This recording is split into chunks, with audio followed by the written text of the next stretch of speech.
welcome to the Awkward Conversations podcast. This week is the SDLP candidate for Strangford. We're very excited to meet Conor Houston, and we're love to hear what he has to say. Thanks for having me, guys. Good to be here. So I guess to start us off with, what was your big driver to actually run for the SDLP, or what was your big what was the big impetus there to make the big choice? Well, I suppose throughout my life, I when I was at university, had this desire to want to help people and make change and do good in the world, and I saw the law as a way of doing that. So I practiced as a human rights lawyer and was involved in a lot of sort of at the time cutting edge cases and human rights law, and also in the criminal justice system. And through that role, I know I got to help a lot of people, a lot of causes by advancing rights. And I also got to represent a lot of people in terms of ensuring they got a fair trial. And during that time, I suppose human rights lawyers are very much at the coalface of justice. And I got to see a lot of the injustices in our society. And I became more and more interested as to why people were ending up in our criminal justice system, particularly young people. So, and one of the sort of defining events was the flag protests, you may recall, in the city in Belfast. And I represent about a dozen young men who had got caught up in the rioting, and represented in the court, and the dictator come down to say if you were involved in rioting you had to go to prison. So nearly all of these young men ended up going to prison. And this really affected me because I realised politics had failed them, society was failing them, and of course it was right that they were held to account for their criminal acts, but I could see that we weren't solving some of the problems in our society, and I just was becoming more interested in how to solve issues around addiction and poverty and things that are holding people back. So that began a journey, and I've done a lot of work then in civic society, and a lot of youth projects, a lot of community projects, and I suppose all of those experiences kind of brought me to a place where I felt, well, if you really want to affect change, the best thing to do is to try and do it through the political process, and that's why I decided to step into politics. That's really interesting. And did the people you were defending from as a result of the flag protest see the irony, and a person from a nationalist background coming to try and help them in their predicament? I think that's the interesting thing of what happens outside of politics, is that I don't really remember ever with a client, in almost 10 years of practice, having to explain my identity or my background. Now, to be blunt, in many instances, I suspect people knew, or they had an idea, or they had a perception. But I certainly didn't feel that it was ever sort of an issue. And for me, it was certainly never a way. I genuinely...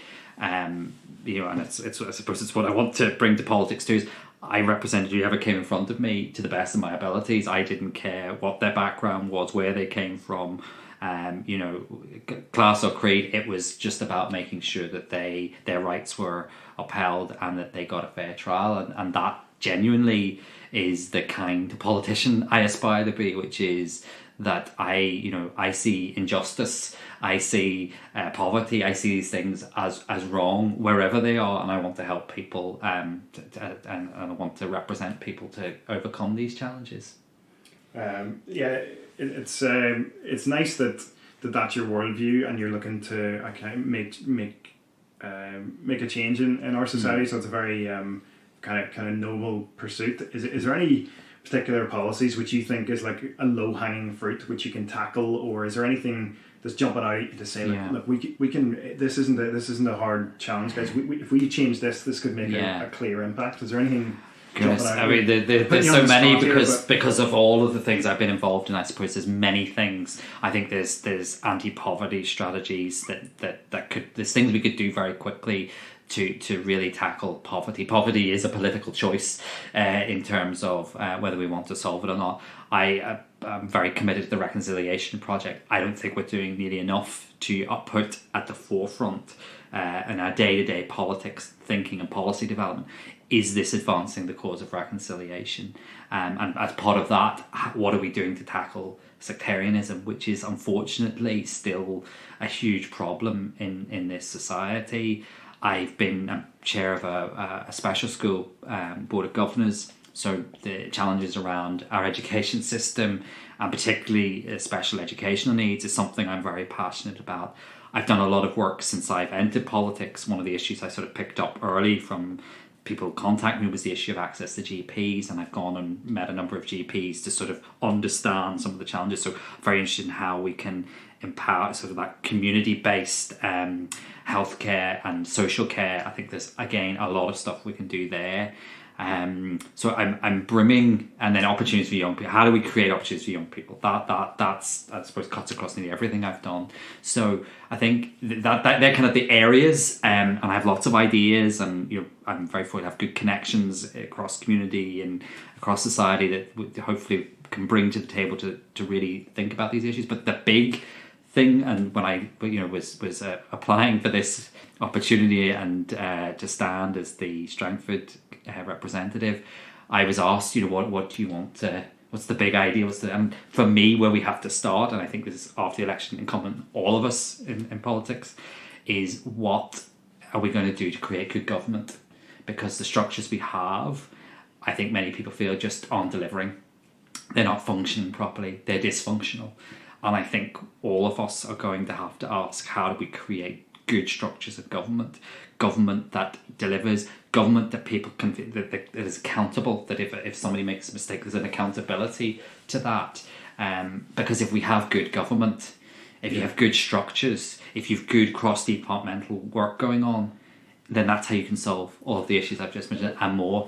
But what can we do then if there's one party here fielding 30 candidates who have said that it's a big possibility that they might not even engage in government and might withdraw from it after the election?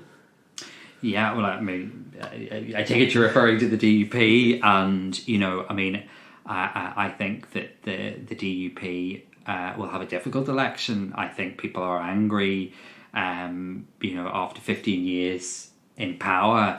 There's not an awful lot to show for it, and with things like RHI, the catastrophe of Brexit and their handling of it, and their continuous bad handling of it, and the protocol, and not taking ownership of mistakes that have been made, but also always saying no, always seeing the problem. And I am, what frustrates me is be part of a solution. I have offered to anybody in unionism where there's issues around the protocol to sit down through dialogue so which we understand and see how we can resolve issues.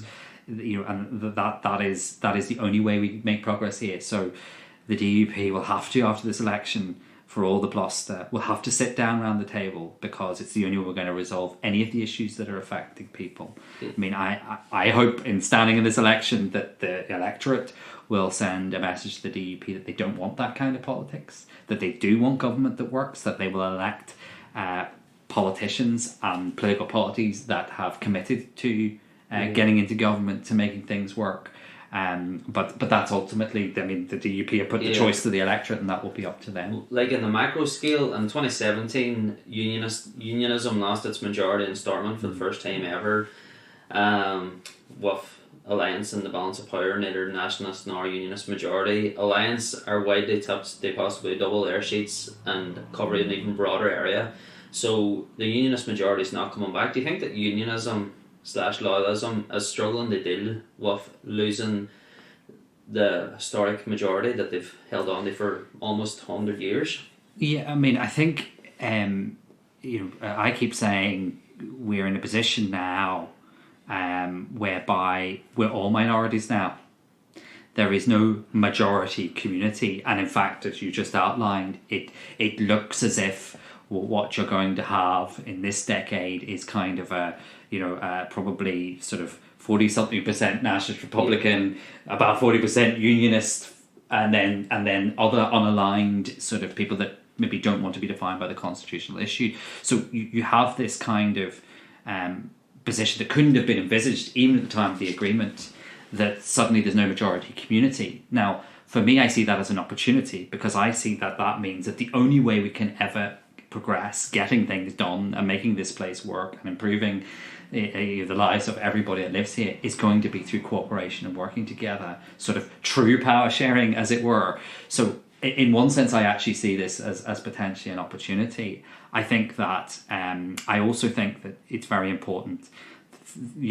Are there unionists, and particularly I have a lot of friends in the loyalist community. I've done a lot of work in the loyalist community. I do see a fear and an almost existential threat at times to their culture identity, and that's why for me, even talking about these sort of crude numbers and majorities and not being a minority anymore, that to me actually speaks to me as someone who has, as a constitutional nationalist, aspires to build a new society for everyone here, including the loyalist community, everybody that lives here. That's a responsibility. So it's not about being in any way triumphalist or in any way denigrating unionism as a political ideology or Britishness as an identity to say it's now in a minority or it's lesser. In fact, that's a responsibility to say, well, actually, how do we now make sure that what we do together and we build that truly shared society? And obviously I aspire and I believe that the way to do that is through a new constitutional arrangement on this island, to be imagined and to be designed by all of the people here, not by just me or one political party. How do you combat that if, as leaders of unionist parties have said, that they wouldn't engage in that process? Like even the thought of engaging, it's probably electorally very damaging, but just probably on an emotional level, maybe they just think, well, why would I? I think I would distinguish here between some of the formal projects. There are civic projects that are effectively campaigns for unity, and they're perfectly entitled to be that. I respect that, and there's people are able to come together and debate those kind of issues. I think we need to differentiate. There are quiet conversations going on by many people within the unionist community as to what the future looks like and what it holds and where they sit and where they stand. So I think it's also about saying and recognising that why would any unionist get involved in a debate that's about the, as it were, the end of their political ideology? I think we've got to show more respect that unionism is a legitimate outcome. It is a legitimate proposition to put to people. I'm arguing that building a new island together with unionism is the best way forward, but I think we have to be very careful that it is perfectly legitimate for unionism to present a union that includes people like me as well. And in fact, if we do this right, what you get is a kind of a, instead of what our politics has been defined, which is that kind of binary and toxic and one over the other, what you end up with is potentially what I envisage as kind of a race to the top, where you're trying to sell the best possible outcome to people, and hopefully in that you create the touch points for a future new agreement where you say, well, we can do this and we can do that because that's what's best for our people. So okay, I was going to ask, so I think I've maybe brought this up on the podcast before, but it is very interesting. So I'd be kind of in the other category of friends who are loyalists and friends who are Republicans, and the thing that I have, the thing that I notice very much that both communities have, and this is not casting aspersions on all members of either community, but it is interesting in casual conversations that I've been having with people, is this where if I speak to my nationalist friends, they're obviously talking about the IRA and the atrocities that they committed, or from maybe their point of view, the armed struggle, or however, whatever description you want to put to it, is that they're uncomfortable denouncing, like, and I can ask, and when I ask my friends, they're not able to list, oh, well, this was completely unjustified, this particular action or this particular bomb was completely unjustified. They're not able to name it. And then the same chatting with my loyalist friends who, if I say, like, if you look at the injustices of, like, the no jobs, no housing, no one man, no vote, or one man, one vote, all those kinds of injustices that were levelled against the nationalist community. So it's interesting that, like, both communities, and I'm not saying this is all members of the community, but both communities have an element where they're very able to see what the other side did that was wrong, but they're not able to recognise it in their own. How do you combat that? Well, and I think there's two things to say. The first, sorry, that was such a long introduction to a question.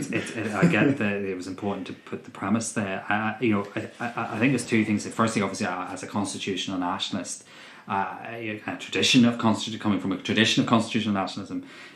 Our party were non-violence. Our party were about civil rights for everyone that lives here. It's always been about seeking agreement. That's sort of just to be clear. And in fact, one of the frustrating things I think, particularly in the environment we're in at the moment, is that I feel sometimes that there is a lumping of the SDLP into the box with Sinn Féin. And okay, yes, we aspire to some form of constitutional change on the island, but I can assure you they're radically different views of change on the island. To the point that they're very different ideologies, and they come from very different traditions, very different places. And the history of constitutional nationalism, its opposition to the IRA, its opposition to all political violence here, I think sometimes has been forgotten, and that tradition existed and continues to exist. I think in terms of what you're alluding to there is the irreconcilable narratives that exist. I having through law and through civic groups I've been involved in,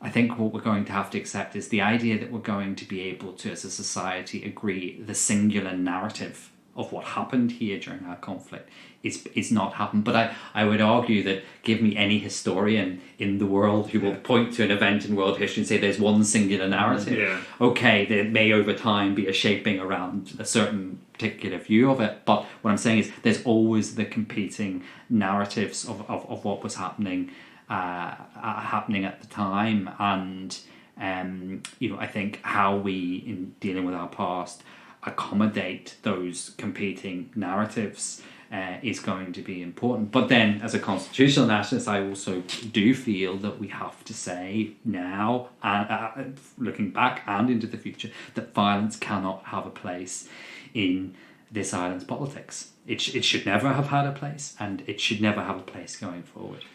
One thing that we did want to talk about was the time you met a really high-profile Orangeman, Donald Trump.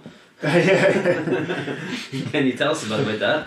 So I was invited by the then Taoiseach Enda Kenny to the White House. Every year, as you know, a delegation go from the island of Ireland, from Northern Ireland, from the south to the White House for an official ceremony. There's a whole range of events. The White House is just actually one of the shortest and smallest events of the whole week, but you go to Congress and there's all kinds of meetings. And one of the things, it's often perceived as a jolly. I think it's actually very important to realise the absolutely disproportionate access and influence this tiny island has at the heart of America. No other country in the world has a day that is dedicated to them in the White House like that, and the access in Congress and all the rest. So there's huge relationship building opportunities in that way. So in the spirit of that, it wasn't just a free bar. Well, in the spirit of that, I got the invitation and I went. And when I was at the White House,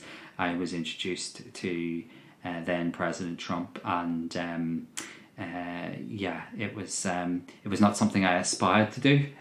He would not be my politics. I find that egregious. He should have been impeached. No, he should have been impeached probably twice. And look, I sometimes look back on that and go, did I make the right decision in accepting the invitation? Because I know many people from here who had they been invited, said they wouldn't have accepted, and I respect that.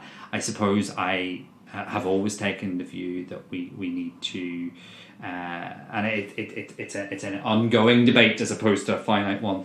You need to respect offices such as presidencies, such as even down to the MLAs. We need to respect the office that politicians hold, and you also need to, as that trip demonstrated to me, Trump is not America. There's a lot of good other people that were behind in Congress and trying to help this island, and you're building those relationships and you're keeping those things. So I think sometimes the optics of you went and met Trump can be, it's not one of my priorities. But at the end of the day, I was proud to be there representing my country. I was proud to be there with the Taoiseach, and there was a very broad delegation of us there from across the political spectrum, across business, civic society, from right across Northern Ireland and South. So it was an honour to be there that week and part of that. It must have given you a great deal of pleasure to witness the Taoiseach giving Trump a very public kick in the balls. I think that was the. I think that's the proof. There'll be those who listen to this who you shouldn't have gone morally. But maybe for people watching who are maybe unfamiliar, what was the background there with what did Enda Kenny? Well, I think Enda Kenny was actually in his last weeks as Taoiseach. So I think he was in a position where he's like, hell, I've got a free hit here. A bit like a free hit in cricket, where he's like, well, what's going to happen here? I'm not going to be back in the White House.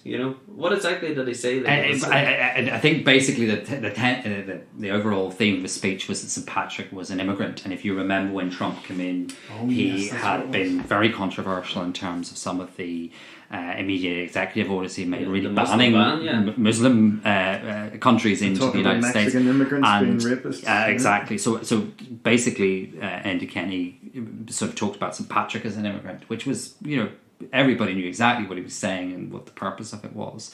And I think that would, I was proud of that speech. I was proud he, and I stood up, as it were, to oppose Trump. There at the time. But I think that demonstrates what I'm trying to say. Yes, there'll be those who say you shouldn't have gone, and I accept that there's a debate to be had about whether you should accept invitations to these kinds of things. But genuinely, I think that demonstrates to me that you can also use those opportunities to confront people like Trump, and also, as I say, not to focus the whole thing about that. It was nothing to do. He was just one part of it. For me, it's about, and continues to be about. I'm very passionate about the US-Irish relationship. It continues to be about a very deep bond between the peoples of the United States and this island, and America has a special role to play. Culturally, socially, family ties, friends, business, trade, and dare I say, on the constitutional issue as well. Can I? It's interesting. You mentioned earlier on about engaging with people you don't agree with, and this would kind of tie in with that, like engaging with people you don't agree with. I always remember, and it was the only time I ever kind of not sided with Trump, but it was. So when he met Kim Jong-un, he got a lot of flack for it, and they said, why didn't you nail him on his human rights abuses, and why didn't you do this, and why didn't you do that? It's like, he's trying to get his foot in the door to have a conversation with the guy. If he walks in and tells him, you're a piece of shit because you've done all these things, do you think the guy's going to listen? And I always felt like, and it was the same when he met Xi Jinping, I think I'm saying that right, the Chinese president, and it was like, why didn't you say about human rights abuses and blah, blah, blah, and it's like, he's negotiating a trade agreement. Like, it is a different thing. Like, and I think it is an awkward thing to kind of, it's a debate of do you put your money where your mouth is and all the rest of it. But I think it would be wrong to say this is why you agree and this is when you do. It is always going to be about the circumstances and the person and the context and all of these things.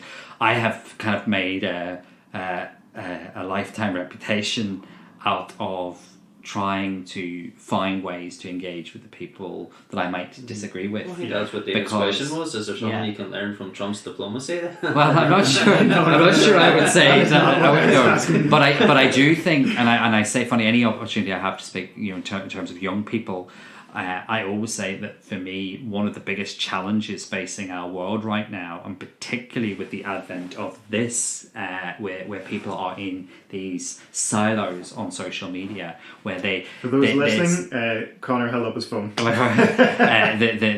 outrage of somebody not agreeing with you, or and I hear, and sorry, not just you're right across. I don't know anybody who voted for Trump. I don't know anybody who voted for Brexit. I don't know anybody who believes that. I don't believe. That is actually really, really, really unhealthy. Yeah. And actually, a good, healthy society should celebrate difference, that it's perfectly okay for somebody to not agree with you. Look, I'm proud to have friends in the context of Northern Ireland from right across the political spectrum. I have friends who are proud Republicans. I have friends who are proud loyalists. Those wells of experience and difference and their cultural and the way they view the world. And it's a bit like, I'm a much more sort of a social democrat and more liberal view of the world. I actually spent this morning with people who would have a much more conservative viewpoint of the world from a very religious point of view. And for me, it's about finding the areas in which you can have common ground, because there is always common ground. There's always something you can find to agree on. I know that sounds difficult to believe in, but you can. And I think there's always, my mantra has been, it's about relationships, about building relationships. Can I ask you about your TED Talk speech then?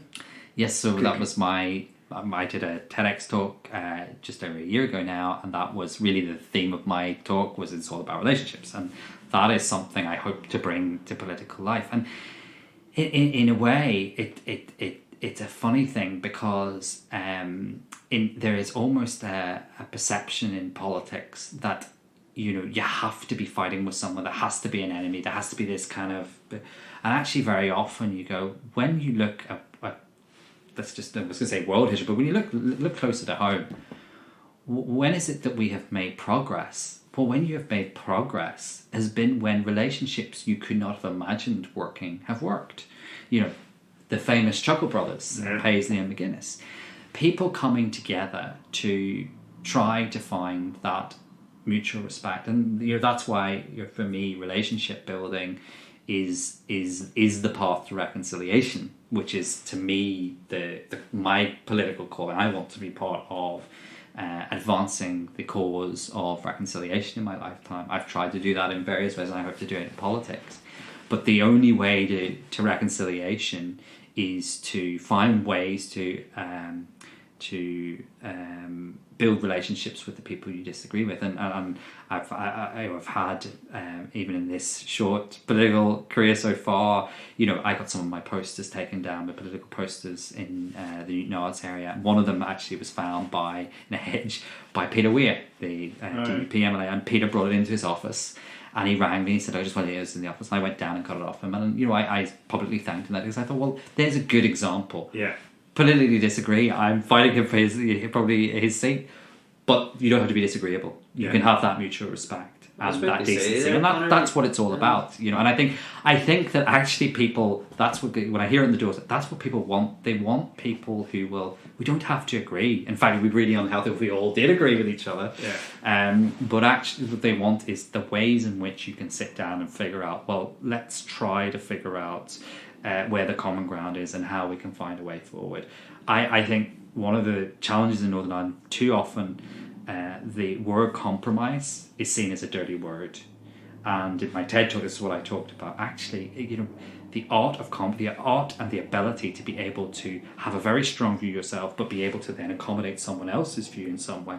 That's a really difficult thing to do. But it is how you bring about real and effective change. I don't believe in change which is about beating someone down. I believe in change by bringing people with you by persuasion, and that starts with mutual respect and a commitment to building relationships.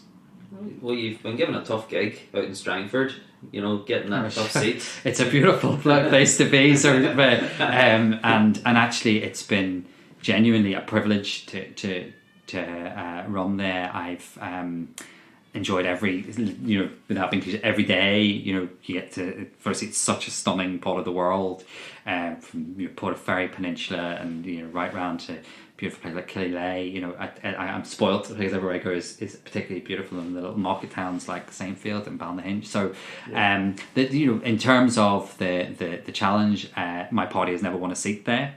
We have come painfully close, 230 votes at there's last not election. 10,000 SDLP votes out there, so you've been given the task of finding that extra few hundred. We do have a loyal and a core vote, and I hope that they will honour me by continuing to support my party and me in this election.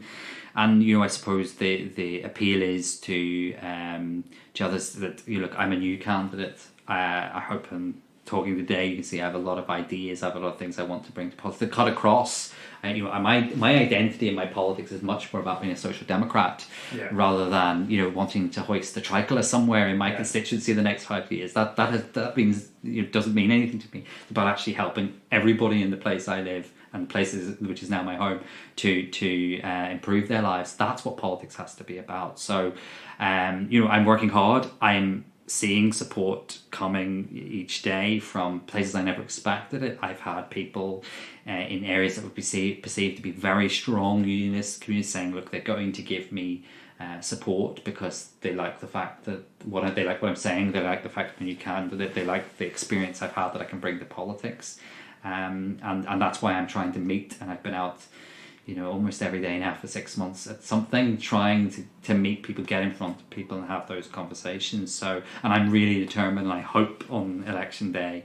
Well, firstly, I hope I get enough votes to get elected, but I also I truly believe that there will be, based on what I'm hearing on the ground, there will be support from right across the constituency, which I think is very important too.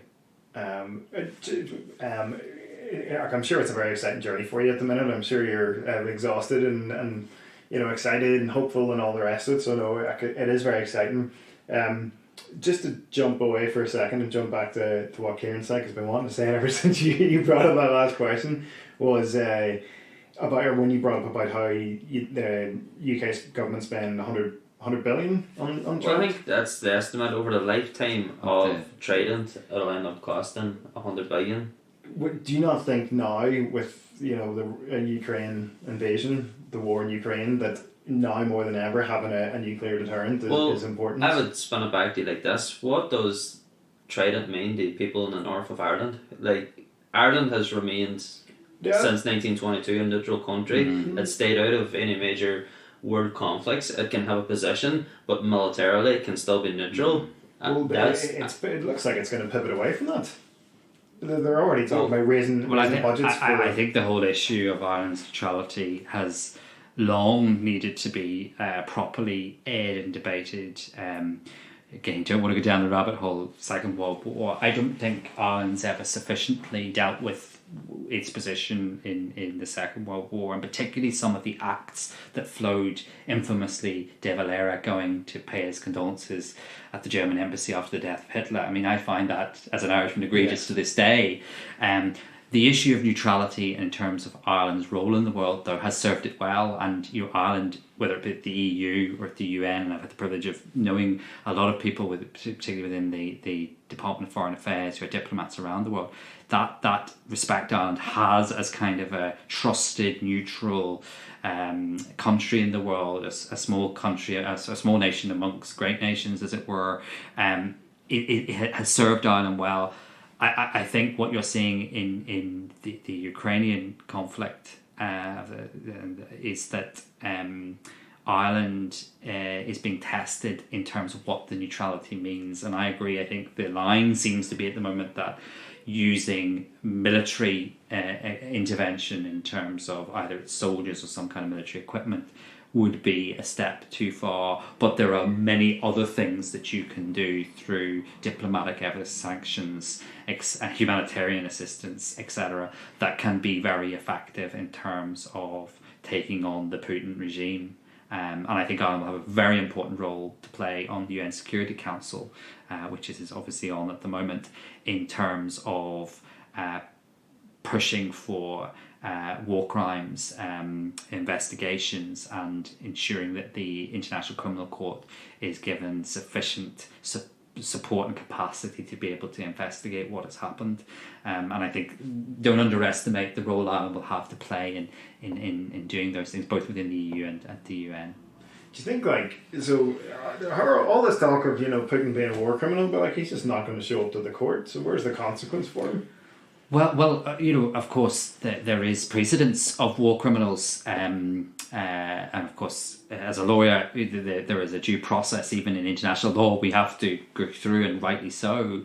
But for Putin and the generals around him, they should be under no illusions that international law applies, that the International Criminal Court and its investigator and the prosecutor are watching. And as I understand, you can still be found guilty in absentia. You can be found guilty in absentia, which is that. But I had when I was a human rights student in the Irish Centre of Human Rights in Galway doing my masters, we went to The Hague and the Milosevic trial was on. And if I with my own eyes saw someone who thought that they were They were, you know, a savage, Untouchable. untouchable, brutal dictator who, you know, committed war crimes, and there they were sitting in the dock being held accountable. So I know it may seem inconceivable now, but I think the precedent is there, that there have been people brought before the International Criminal Court to be held to account, and I hope that will be the case for this regime, because I want to be very clear, this is about Putin and the regime that he has around him, and them being held to account. Well, it's funny, you were mentioning about doing your masters in Galway. Your CV is bananas. Like, it is there's the longest CV. You're part of every organisation. Like, it's insane. Like, you need hobbies outside of it. My God.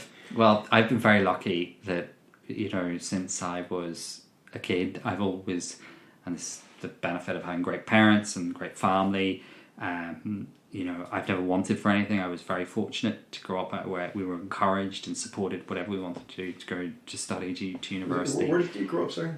So I was born in Hollywood, County Down. Yeah. Spent my childhood in Surrey in the south of England, Mm-hmm. and then came back in sort of 96 as a teenager to get back to Hollywood. Went to school in Belfast, and I often joke I was like, obviously watching Derry Girls, I was like the original James, the wee English fella, Yes. coming back with a thick English accent. He came from London aged 8. We should have a support network. I think he got the English accent beaten out of him in about a week.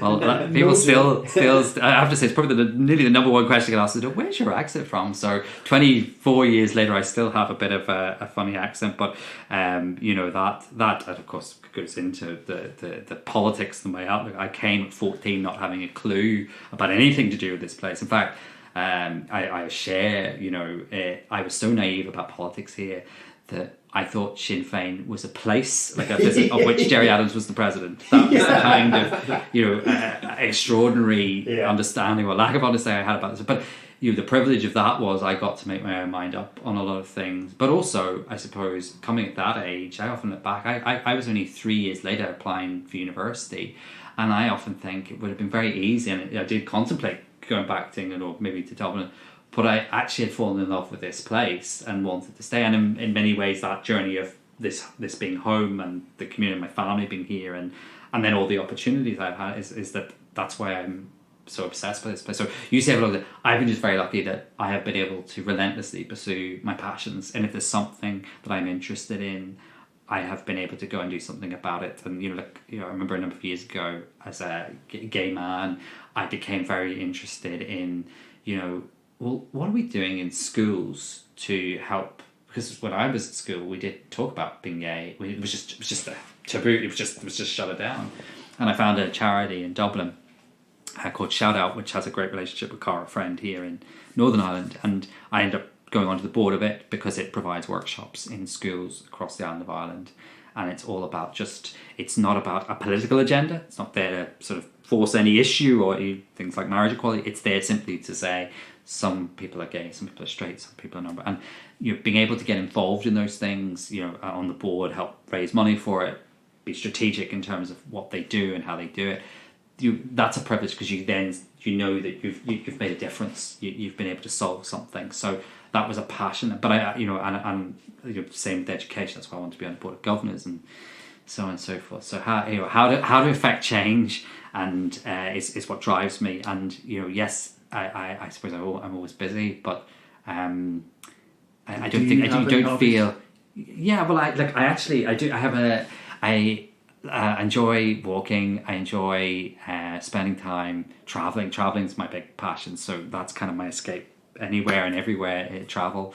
One of my sort of newer hobbies, which is kind of post lockdown, is sea swimming. So I try to go sea swimming every day. Although I have to be honest, I stopped doing it from November to March, because I just go in. I don't put a wetsuit on, so it just gets a little bit too cold in the wind. So I'm determined to get back into it, but election is kind of getting well, I think making it slightly difficult. I think that the sea's a bit cleaner than some of the council leisure centres. I best not make any comment. I'm sure not the case in any of the leisure centres in Depends what Strangford council area you're in. constituency. So yeah. I was Strangford, I don't know. And of course, we have the standing lock. So there's a spot in Killyleagh I've been shown, which it's going to be my first sea swim of the year when they went into the lock. There's a place there where people go in the canoe. I was told I could swim there, so my commitment to Michael says I will be swimming there at some point in the next couple of weeks, probably around Easter. Like, I'm on Tinder and every single person's bio sea swimming. It is the thing now. Everyone's doing it. It's like. And it's really what's really interesting is I genuinely I was living on my own during lockdown, and which again is a whole interesting phenomenon. We've all gone through what it was like, and I think we'll probably it will be years before we all realise what this time has done to us. I was fortunate that I was able to keep working, and that I was some people are still reeling from the effects of that. So I'm very mindful of saying that. But one of the things that, and that's why mental health and the whole issue around well-being has to be, because we're facing, in my view, to a mental health pandemic as a result of what we've come through. But sorry, to go back to the season, one of the things that I, just my mind would wander in the evenings, and if you remember, the weather was actually quite nice at that first lockdown. And I remember in the evenings feeling this, and I would just crave to get into the sea. And I said, look, I'm not a big swimmer, and we was up in Donegal, might have gone in during the summer. But it was amazing how my mind, so when the restrictions eased, it was nearly like, I'm going to go and swim in the sea, and I did. But what is interesting is that, yes, so many other people did, but I kind of feel, yes, and of course there's lots of things that probably come a little bit fatty and being seen to get your selfie in your dry rub. I don't have a dry rub, just to be clear.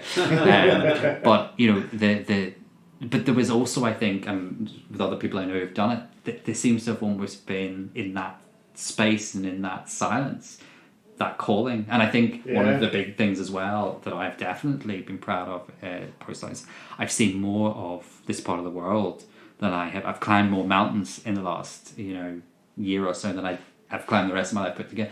I think it just gave you such an appreciation for where you live. And in fact, one of the reasons I wanted to move out, I was living in Belfast during the pandemic, I wanted to move out of Belfast was that, and that's why I moved now to the Cumbria, is I wanted to be out more in the countryside, and that ability to be able to see water. I can, I'm very lucky. Upstairs, I can see Strangford Loch from my study. So these things were all because of that. You had the time. Well, Damien watched The Last Dance during lockdown and came out thinking it was Michael Jordan. We all watch. I often wonder with a lot of these things we watch during lockdown. Like the phenomenon of like normal people and these things. Yeah. I often think, would you have the same? Would you watch them now? Firstly, in the first place, and would you have had the same? Would you have the same reaction? There was something about watching. I don't want to turn this into sort of an analysis of my inner thing, but something like Normal People that I think had I remember getting very emotional watching it and thinking back to, people started wearing in shorts casually around Belfast, not exactly going out shopping. Well, it's funny you should say that, because the amount of people, I haven't actually seen it myself, but the amount of people who've seen Normal People, and it blew, it really had a massive impact on people. I think particularly our generation as well. I think there was just something about, again, just the circle we were in. I think it put us all back to that university time or that college time where you're struggling with your identity and your feelings and emotions and love and your first relationships. And I think in that time it brought us all back to that place. And you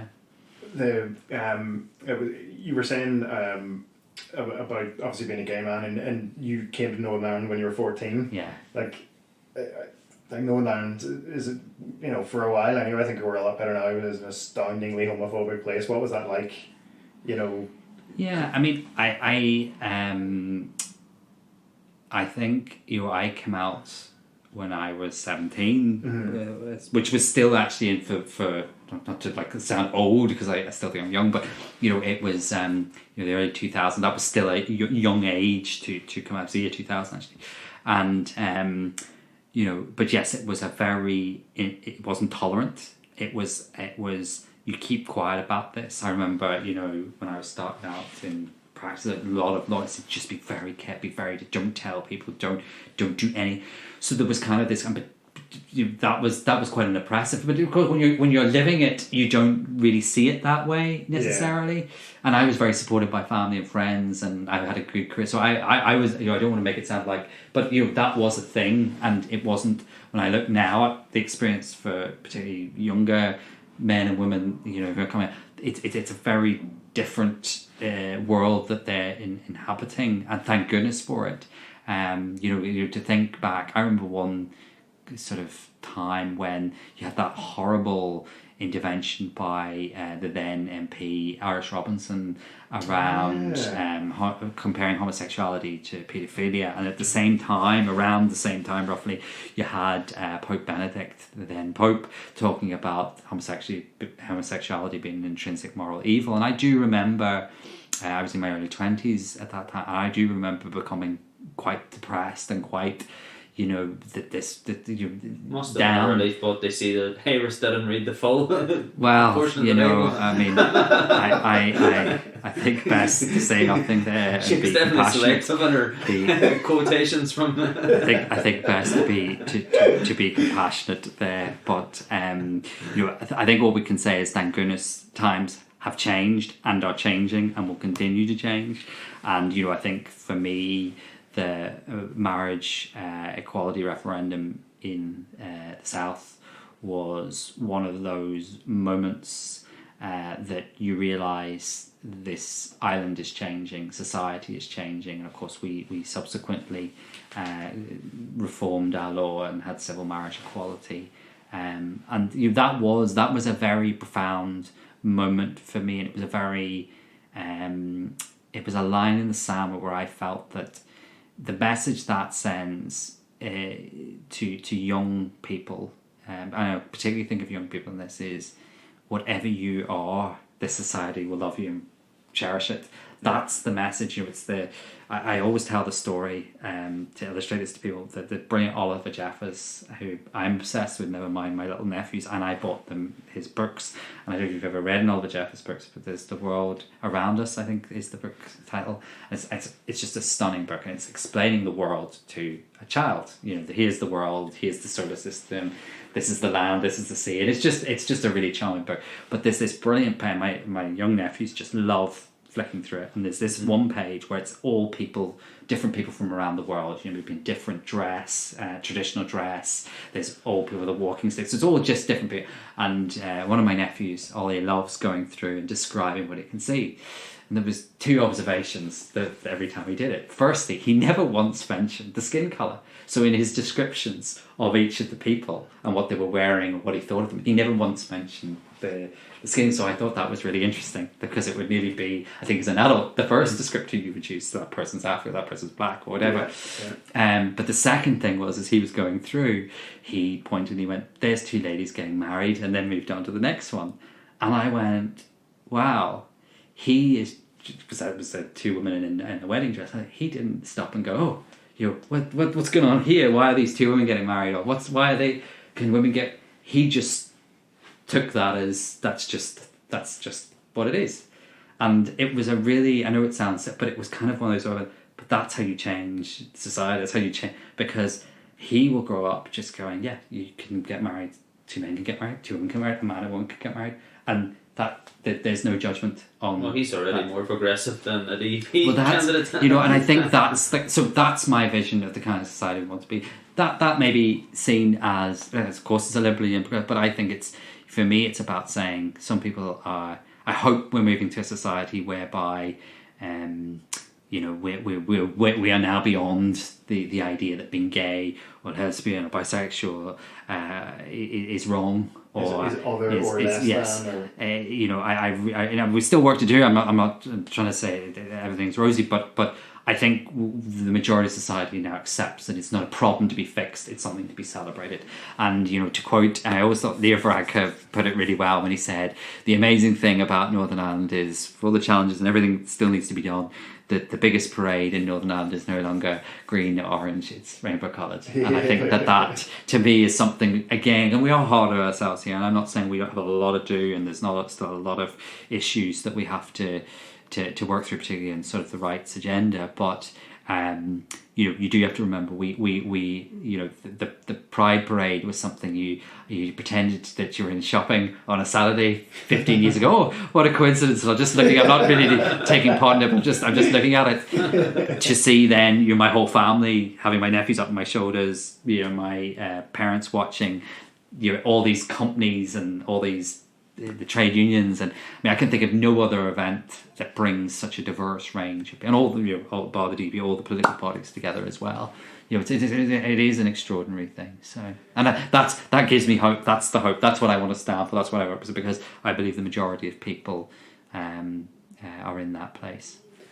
Yeah, Conor, thank you so much for giving us your time. We really appreciate it. Thank you for chatting thank with you. me. Yeah, seriously, thank you very much. Really enjoyed it, guys. Thank you. Yeah, so very interesting to hear what you had to say, and we look forward to seeing how you get on in the election. We'll be crossing our fingers for you. And Vote Houston #1 #Strangford.